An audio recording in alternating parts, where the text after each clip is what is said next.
दोस्तों आज दुनिया भर के युद्ध के माहौल में जियोपॉलिटिक्स को गहराई से देखें तो आज जो कुछ भी हो रहा है वह बिल्कुल अच्छा नहीं हो रहा है और भारत के संदर्भ में देखें तो ये बिल्कुल बिल्कुल अच्छा नहीं हो रहा है। दोस्तों एक समय था जब पाकिस्तान को कोई एक छोटा देश भी पाकिस्तान पर भरोसा नहीं कर रहा था, लेकिन दोस्तों आज समय ऐसा आ गया है कि बहुत सारे देश इकट्ठा होकर पाकिस्तान पर भरोसा कर रहे हैं और ये भारत के लिए, भारत के फ्यूचर फॉरेन पॉलिसी के लिए, भारत के डिप्लोमेसी के लिए बहुत ज़्यादा खतरा बनने जा रहा है। दोस्तों पाकिस्तान पर बहुत लंबे समय तक आतंकवाद को पालने के लिए, आतंकवाद से हमला कराने के लिए थब्बा उस पर ये आरोप लगता आ रहा है। लेकिन दोस्तों आज समय ऐसा आ रहा है, ट्रंप और अमेरिका ने ऐसा क्या कर दिया है कि इन सभी धब्बों को साफ करते हुए दुनिया भर के देश पाकिस्तान पर भरोसा कर रहे हैं। इस फोटो को देखिए जिसमें एक महिला, ये महिला है, ये बहुत इंपॉर्टेंट महिला है दोस्तों, ये पाकिस्तान के प्रधानमंत्री के साथ मीटिंग कर रही है। इसके बारे में मैं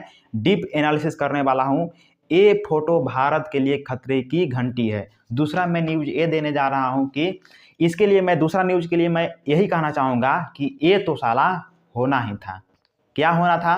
तो अमेरिका के राष्ट्रपति ट्रंप फ़ोन करते हैं बेंजामिन नेतन्याहू के पास और फ़ोन करके उसको गाली देने लगते हैं। क्या कहते हैं उसके बारे में भी मैं अच्छा खासा एनालिसिस करने वाला हूँ, इसलिए आप इस वीडियो को अंत तक जरूर देखिएगा। नमस्कार दोस्तों, क्रांतिकारी टाइम्स में आप सबका स्वागत है। दोस्तों हम शुरुआत करते हैं पाकिस्तान का। एक एक्स पर अकाउंट है जिसके साथ आप सब रिलेट कर पाएंगे। वह कहता है पहले सब लोग पाकिस्तान को ही समस्या का कारण बताते थे, अब लोग मदद मांगने के लिए वहां जा रहे हैं। ये बात सही है दोस्तों। पाकिस्तान को एक छोटा देश भी भरोसा नहीं कर रहा था, यहाँ तक कि कोई भी देश पाकिस्तान को मान रहा था कि पाकिस्तान खुद एक समस्या है, ये मान रहा था। लेकिन दोस्तों आज समय ऐसा आ गया है कि दुनिया भर के बहुत सारे देश इकट्ठा होकर पाकिस्तान में जा रहे हैं। पाकिस्तान के साथ शांति समझौता का उम्मीद करते हैं कि पाकिस्तान अभी दुनिया भर में शांति दूत बन रहा है, ये यहाँ पर देखने को मिल रहा है। दोस्तों यहाँ पर मैं भारत का बात करने वाला हूँ। भारत का जो ये भ्रष्ट नेता जो अभी सत्ता में बने हुए हैं, इनका क्या है, ये मीडिया को खरीद लिए हैं और खुद को विश्व गुरु कहला रहे हैं। एक नीट पेपर यहाँ पर लीक कर रोक नहीं पा रहे हैं, लीक हो जा रहा है।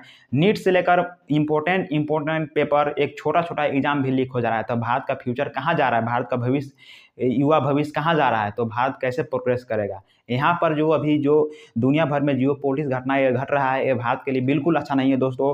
भारत का नेता बिल्कुल अनपढ़ है। यहाँ पर देखिए इस फोटो को मैं डीप एनालिसिस करने वाला हूँ। यहाँ पर देखिए इस फोटो में एक महिला है, इनके साथ बहुत सारे नेता लोग बैठे हैं और यहाँ पर पाकिस्तान के प्रधानमंत्री है, इनके बीच बात होता है। सबसे पहले बात क्या होता है यहाँ पर आप समझिए। यूरोपीय संघ के विदेश नीति के प्रमुख काजा कलास, ये महिला है, काजा कलास इनका नाम है, इस्लामाबाद पहुंची और उन्होंने कई मौकों पर पूर्ण युद्ध को टालने का श्रेय पाकिस्तान को दे रही है। दोस्तों ये मुख्य बिंदुओं पर पाकिस्तान को श्रेय दे रही है। श्रेय ये दे रही है, आपको पता ही होगा, अप्रैल के महीना में 8 अप्रैल को और 2 बार मतलब पाकिस्तान में युद्ध का शांति समझौता किया गया था। अमेरिका के लीडरशिप आए थे, ईरान के लीडरशिप आए थे और पाकिस्तान के इस्लामाबाद में शांति समझौता हुआ था। पहली बार जब शांति समझौता हुआ था तो 1 सप्ताह के लिए युद्ध टल गया था। दूसरी बार शांति समझौता हुआ था तो नहीं हो पाया था, फिर भी 1 महीना के लिए युद्ध रुक गया था।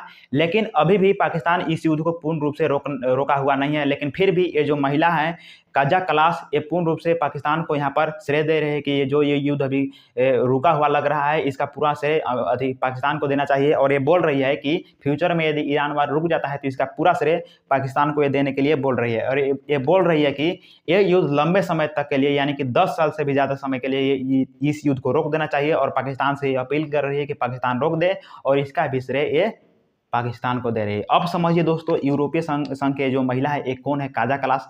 दोस्तों ये बहुत इंपॉर्टेंट महिला है। यूरोपीय संघ में टोटल 27 देश के करीब आते हैं। Austria, Denmark, Finland, Germany, Italy, Netherland, Spain, Sweden जैसे देश इसमें आते हैं। बहुत इंपॉर्टेंट देश आते हैं दोस्तों। और इन सभी का कॉम्बिनेशन है ये महिला, इनका प्रतिनिधि है ये महिला और ये पाकिस्तान में आई है दोस्तों। अभी न्यूज़ क्या आ रहा होगा दोस्तों, इन सारे यूरोपीय देश के जो यहाँ पर यूरोपीय संघ के देश में न्यूज़ क्या बन रहा होगा दोस्तों, पाकिस्तान सबसे ऊपर हाईलाइट होगा, सबसे ऊपर हाईलाइट, एक विश्व गुरु जैसा। भारत का जो खोखला विश्व गुरु है, मुझे लगता है एक कहीं नहीं टिक पाएगा और यहाँ पर पाकिस्तान अभी विश्व गुरु जैसा टॉप यहाँ पर दिख रहा होगा। लेकिन फिर भी अभी भी पाकिस्तान आतंकवाद से ग्रस्त है। पाकिस्तान आतंकवाद को पालता है। ये थापा पाकिस्तान के माथे यहाँ पर मारा ही जाएगा। लेकिन फिर भी हम भारत के लिए यही बोलेंगे कि भारत का लीडरशिप को यहाँ पर सुधारना होगा। मैं यहाँ पर बोला था कि भारत के नेता कैसे अनपढ़ है, तो जो ये नेता है, ये जो बीच में जो बैठा है पाकिस्तान का जो ये प्रधानमंत्री है, ये दोस्तों शरीफ इनका नाम है। और दोस्तों ये नॉलेज इंग्लिश में अच्छा खासा बोल लेते हैं, उर्दू बोल लेते हैं, और भी 2-4 जो लैंग्वेज है अच्छा खासा, अरबी लैंग्वेज भी अच्छा खासा बोल लेते हैं। लेकिन हमारे भारत के प्रधानमंत्री को देखिए, हंसने के अलावा सारे बातों को हंसकर टाल देते हैं, उनको समझ में नहीं आता है, और ऐसा दिखाने का प्रयास करते हैं जैसे कि वो विश्व गुरु हैं। इंग्लिश उनको नहीं आता है, केवल हिंदी उनको आता है। लेकिन ये भी हमारे लिए गौरव की बात है, यदि हमारे पास केवल हिंदी भी आता है फिर भी हम दुनिया भर के देशों को प्रतिनिधि कर सकते हैं। लेकिन फिर भी आज जिस प्रकार भारत हर जगह फेल हो रहा है, हर समय फेल हो रहा है, ये भारत के लिए अच्छा खासा खबर नहीं है दोस्तों। लेकिन फिर भी रशिया जैसे देश से भारत का जो मित्रता बढ़ रहा है वो हमारे लिए अच्छा खासा संदेश है। और भारत अभी भी नए नए प्रकार के यहाँ पर मिसाइल डेवलप कर रहा है, डिफेंस सिस्टम डेवलप कर रहा है और दुनिया भर के देशों को दे रहा है। ये अच्छा खासा है। ये भारत के पुराने प्रधानमंत्री जो बहुत प्रमुख संस्था विकसित करके गए हैं, चाहे वह इसरो हो, बहुत सारे संस्था जो विकसित करके गए हैं, वो हमारे लिए अभी फायदे का काम दे रहा है। लेकिन अभी फिलहाल जो भारत अभी धार्मिक उन्माद में जो झोंका जा रहा है, ये हमारे लिए अच्छा नहीं है दोस्तों। ये आप भी जानते हैं, हमारे लिए यही अच्छा है कि हम लोकतांत्रिक देश बनकर रहें, हमारे देश में हिंदू मुस्लिम सिख ईसाई सब बराबर रहें, कोई पर्सनल अपने धर्म का देश यहाँ पर नहीं माने, वही हमारे लिए अच्छा होगा। नहीं तो यदि हम इस कट्टरता के साथ यदि हम आगे बढ़ते गए तो मुझे लगता है कि भारत अभी विश्व गुरु खुद को बोल रहा है फालतू में, वो गुरु घंटाल बनने में भारत को कोई नहीं रोक सकता। और पाकिस्तान यहाँ पर अच्छा खासा हाईलाइट हो रहा है। लेकिन फिर भी पाकिस्तान कितना भी हाईलाइट हो जाए, पाकिस्तान तो रहेगा आतंकवादी का पालने वाला यहाँ पर देश के रूप में ही रहेगा। तो फिलहाल ये जो मैं बोल रहा हूँ कि जो ये महिला काजा कलास है, यूरोपीय संघ के विदेश नीति प्रमुख है, पाकिस्तान को बार बार शांति दूत बोल रही है। लेकिन ये मुझे ऐसा नहीं लगा, क्योंकि शांति दूत दुनिया भर में कोई एक देश है तो वह है भारत है। भारत लोकतांत्रिक देश है। भारत का खासियत है कि हर देश धर्म का सम्मान होता है, और यहाँ पर वसुधैव कुटुंब का यहाँ पर बात किया जाता है, सभी को यहाँ पर बराबर माना जाता है, इसलिए शांति दूत भारत ही है। लेकिन भारत का जो अभी लीडरशिप है इतना यहाँ पर विभाजित हो चुका है कि मुझे लगता है कि इसको संभालना ही होगा। दूसरी न्यूज़ पर आते हैं दोस्तों। यहाँ पर देखिए, फ़ोन करते हैं ट्रंप नेतन्याहू इजराइल के प्रधानमंत्री के पास, नेतन्याहू के पास फ़ोन करते हैं, और फ़ोन कर कहते क्या है, हूबहू मैं वो बोल रहा हूँ, तुम बिल्कुल पागल हो, अगर मैं न होता तो तुम जेल में होते, मैं तुम्हारी जान बचा रहा हूँ, अब हर कोई मुझसे तुझसे नफरत करता है, इस वजह से हर कोई इजराइल से नफरत करता है।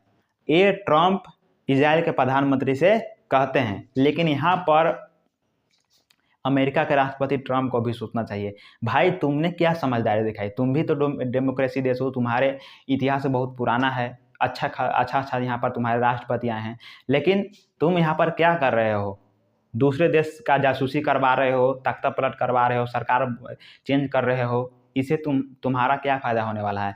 तुम शांति से भी जो तुम्हें चाहिए, जो तुम्हें फैसिलिटी चाहिए, तो वो तुम्हें मिल सकता है, क्योंकि तुम सुपर पावर हो। तुम किसी के साथ अच्छा खासा शांति समझौता करोगे तो तुम्हारे पास हर कोई मिल जाएगा। लेकिन तुम युद्ध लड़कर इजराइल जैसे जो यहाँ पर जेनोसाइड करता है, मारने काटने का यहाँ पर नियम लागू करता है, उसके साथ मिलकर खुद को बदनामी का थप्पा लगा रहे हो लोकतांत्रिक देश में, और यहाँ पर इस मुहिम पर अभी तुम पहुँच गए हो। लेकिन अभी जो तुम बोल रहे हो, इजराइल पर जो थोप रहे हो, बेंजामिन नेतन्याहू के लिए जो तुम बोल रहे हो, तुम कम नहीं हो। अभी जो तुम्हारा जो स्टेटमेंट रेगुलर जो आ रहा है दूसरे देशों पर कब्जा करने के लिए, वो अच्छा नहीं है भाई। तो यहाँ पर तुमको समझना होगा। फिलहाल यहाँ पर देखिए, नेतन्याहू ने भी एक्स पर पोस्ट करके कहा कि आज मैंने राष्ट्रपति ट्रंप से बात की और उन्होंने कहा कि अगर हिजबुल्लाह हमारे शहरों और नागरिकों पर हमला करना बंद नहीं करता है तो इजराइल बेरूत में आतंकी ठिकानों पर हमला कर देगा। यानी कि ये बोल रहा है कि लेबनान की राजधानी बेरूत पर हमला करने के लिए यहाँ पर नेतन्याहू बोल रहा है, और ये बोल रहा है कि ट्रंप के साथ मेरे साथ ऐसा बात हुआ है। तो दोस्तों अभी दुनिया भर का ये न्यूज़ आ रहा है, और जो अभी ये ट्रंप गाली गलौज किया है नेतन्याहू के साथ अच्छा किया है। और मुझे लगता है कि जो अमेरिका के जो शीर्ष पर लीडरशिप है, जो लोकतांत्रिक रूप से ट्रंप के साथ आंख में आंख डालकर बात कर सकते हैं, उनको ट्रंप को भी गाली देना चाहिए कि तुम किस राह पर हो भाई, तुम क्या कर रहे हो। ये होना चाहिए। बाकी यहाँ पर जो ये पाकिस्तान का जो ये न्यूज़ आया और जो ये जो मुझे देखने को मिला, ये मुझे पर्सनली अच्छा नहीं लगा दोस्तों, क्योंकि मैं ये बोलूँगा कि दुनिया भर में कोई एक शांति दूत देश है तो वह है भारत है, और ये भारत ही रहेगा। लेकिन अभी फ़िलहाल जो भारत का जो लीडरशिप है, ये बिल्कुल मुझे अच्छा नहीं लग रहा है दोस्तों। बहुत सारे मामलों में हम उनका सपोर्ट कर सकते हैं, लेकिन अधिकतर मामलों में हम उनका सपोर्ट नहीं कर सकते हैं। उनके नज़र में जो भ्रष्टाचारी होगा, जो जितने भी निम्न स्तर के आदमी होगा, यदि उनके साथ मिला हुआ है तो वो अच्छा है। ये बिल्कुल लोकतांत्रिक देश के लिए अच्छा नहीं है दोस्तों। देश को धार्मिक उन्माद में झोंकने का जो ये अभी मुहिम चल रहा है, ये देश को बहुत पीछे खींच देगा।